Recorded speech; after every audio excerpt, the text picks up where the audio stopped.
여러 가지 이제 재판을 받아야 할 것들이 많은데 글쎄요, 지금 광장으로 나온 것들이 민주당 내에서 봤을 때 어떤 동력을 얻을 수 있는 상황으로 평가를 하십니까? 어떻습니까? 어저께 상황을까지 보면.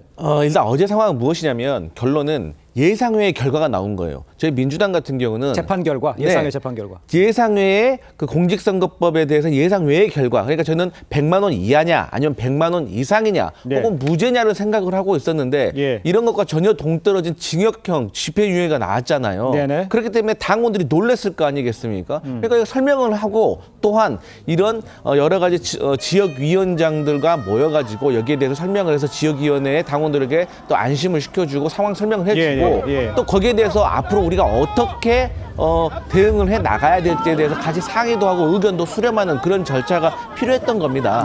물론 그 수많은 당원들 중에서 불안해하시는 분도 있겠죠. 하지만 오히려 결집력이 더 단단해질 수 있는 분위기도 있는 것이고 이게 불안해지면 저희가 느꼈을 때 뭐가 문제냐면 지금 여당과 대통령실 그리고 대통령 부부와 관련된 리스크를 저희가 규탄하고 의혹을 해소해야 되는 이러한 어떤 국회로서 공당으로서의 역할을 제대로 할 수 없는 그런 상황이 벌어질 수 있기 때문에 이런 것들을 종합적으로 의논하기 위해서 지역위원장들까지 하는 비상연석회의를 했다. 이렇게 이해하시면 그러면 전체적으로 비상인 것만은 맞고 좀 대응책에 대해서 어떻게 대응을 할 건지에 대해서는 고심이 깊다 이렇게 보면 되겠습니다. 맞습니다. 그러면 윤기찬 변호사께는 이렇게 여쭤볼게요.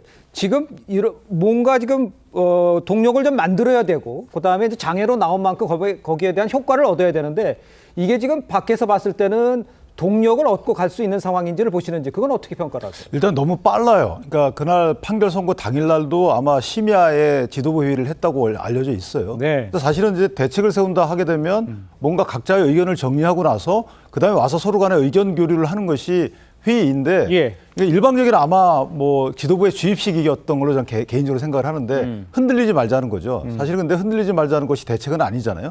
따라서 흔들리지 말자라고 저런 여러 가지 그 확대 회의까지 필요한 이유는 당내 흔들림을 예상하기 때문이에요. 왜냐하면 이재명 대표의 피선거과 박탈령이 선고가 이제 완성이 되게 되면 사실은 그 이재명 대표가 대선에 출마할 수 없기 때문에 대선에 출마해서 정권 재창출이 목적인 정당 입장에서 보면 상당히 구심점을 잃게 되는 거죠. 그래서 대체 세력이 나오게 되고 결국은 이제 당이 혼란스러움을 가게 되는 거죠. 그렇다면 뭐 정권에 대해서 견제하는 것은 국회의원들이 하는 거잖아요. 당대표가 견제하는 것이 아니기 때문에 뭐 이재명 대표가 없다고 해서 정권 견제 기능을 못한다. 저는 이건 동의하기 어렵고 그렇다면 이재명 대표 개인을 위해서 지도부 내지 연석회의까지 간 것이 아닌가라는 개인적인 생각 그렇습니다. 알겠습니다.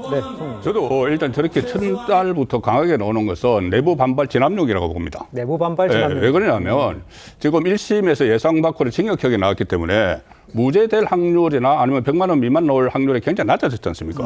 그러면 현실적으로 당 대표가 다음 대선에도 출마하지 못할 가능성이 굉장히 높아졌고 특히 434억 원을 물어내야 돼. 그 확률이 굉장히 높아졌어요. 이건 당 전체의 문제거든요. 그렇게 어떻게 하든 이재명 대표가 일단 손절을 하게 되면 다른 정치적인 해결책이 있다고 생각할 수도 있어요. 434억 원 부분에서는. 그리고 어차피 대권에 출마 못하는 그 대표와 일극 체제로 갈 수는 없다. 그러면은 당장 저는 이번 주부터 새로 시작되는 이번 주부터 손절론이 막 나올 거라고 봐요. 그렇습니까? 그러면은 보통 이 내부에서 이런 분란이 있으면은 가장 그 먼저 생각하는 것이 시선을 외부로 돌리는 것이죠.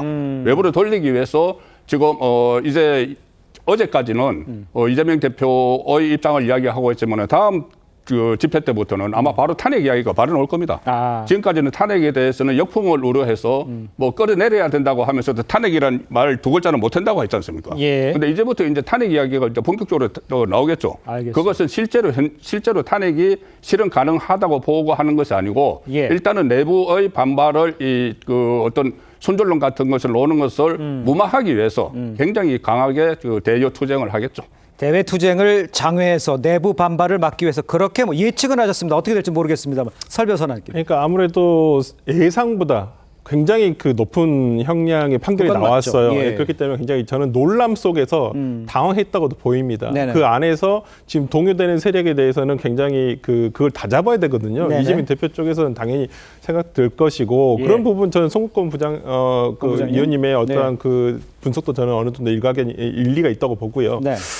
다만 저는 좀 민주당에서 이제는 조금 이번 주말을 넘기고 다음 주부터는 조금 냉정함을 찾아야 된다. 어허. 이제까지는 너무 이 재판에 대해서 사법적인 대응이 좀 부족하지 않았나라는 어떠한 좀 자성을 해봐야 되지 않겠냐 생각합니다.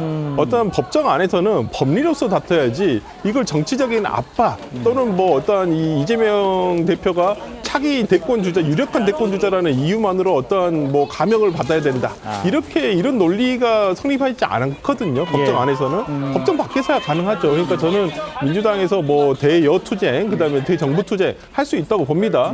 그런 부분에 대해서 계속 하더라도 어떤 법정에서 이루어진 것에 대한 사법적인 판단을 조금 냉정하고 치밀하게 할 필요가 있다고 생각을 하고요. 예. 이재명 이퀄 민주당은 아니지 않겠습니까? 민주당 안에 있는 하나의 이제까지 유구한 역사를 이어온 당 대표, 그다음에 당 어떠한 유력한 대권 주자 중에 한 명이기 때문에 네. 저는 뭐 지금 민주당에서 조금 당황하고 당혹스럽고 그런 가운데 감정적인 대응을 충분히 지난 주말에는 할 수 있다고 보지만은 앞서 오는 이제 앞으로의 시간에서는 조금 더 냉정함을 찾고 거대 야당이지 않겠습니까? 야당으로서 의회에서 할 수 있는 의회 정치를 해야 한다고 저는 봅니다.